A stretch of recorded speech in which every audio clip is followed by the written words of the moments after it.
Pakistan, through its network of digital influencers and proxies, has learned to exploit global hashtags, influence opinion, and redirect blame.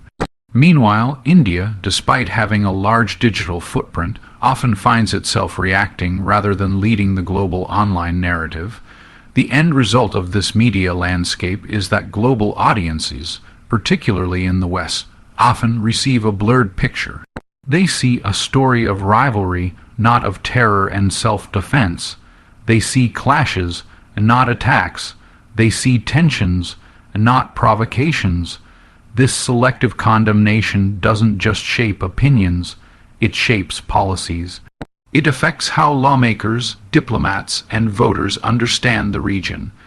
And for India, it means not only defending its borders, but also constantly defending its image in a world where narratives often matter more than facts.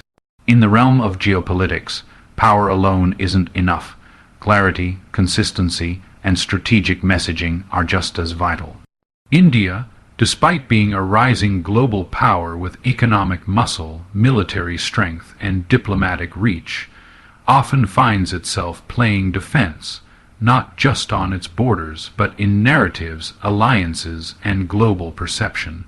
To secure its rightful place on the world stage, India must move beyond the traditional posture of restraint and diplomacy and embrace a more assertive, strategic, and forward-looking global approach.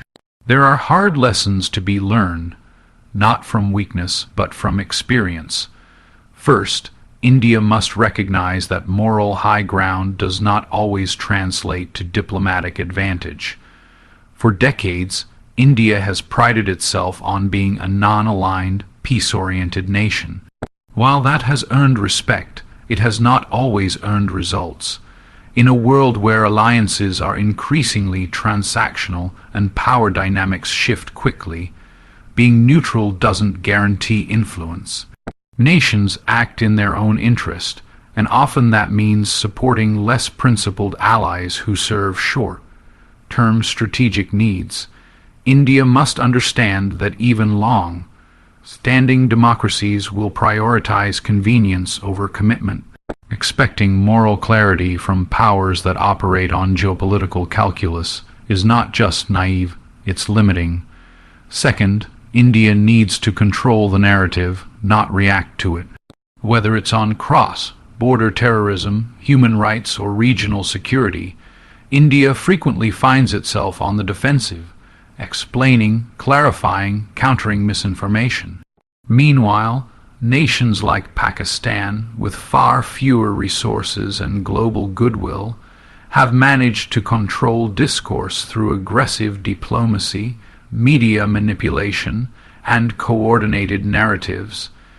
India must invest in strategic communication, global lobbying, and cultural diplomacy. It must tell its own story on its own terms, in its own voice. That means shaping how the world views India, not waiting to respond when others misrepresent it. Third, India must build dependable coalitions. While partnerships like the Quad with the U.S., Japan, and Australia are encouraging, India needs deeper bilateral ties with countries that share mutual interests, especially in defense, cybersecurity, energy, and trade. Diversifying its alliances beyond traditional partners ensures that India is never isolated in times of need. At the same time, it must continue balancing relations with countries like Russia and Iran while maintaining its growing cooperation with the West. Strategic autonomy must not mean strategic loneliness. Fourth, India must recalibrate its expectations from the United States, while the India-U.S. relationship has grown significantly in recent decades, especially in defense and technology. Washington will always act in its own interest first. The U.S. will continue engaging Pakistan when it suits its short-term goals, regardless of Indian concerns. India must accept that friendship with America does not mean exclusivity. Rather than waiting for validation, India should focus on building leverage. Being indispensable in global supply chains, defense innovation, and Indo-Pacific stability gives India negotiating power that it must wield confidently. Fifth, domestic strength feeds international power. India must invest in strengthening its institutions, boosting its infrastructure, securing its digital landscape, and promoting inclusive growth. A divided, unstable, or inconsistent India will never command full respect abroad.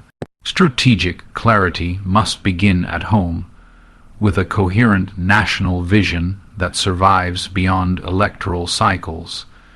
Economic self-reliance must be coupled with competitiveness.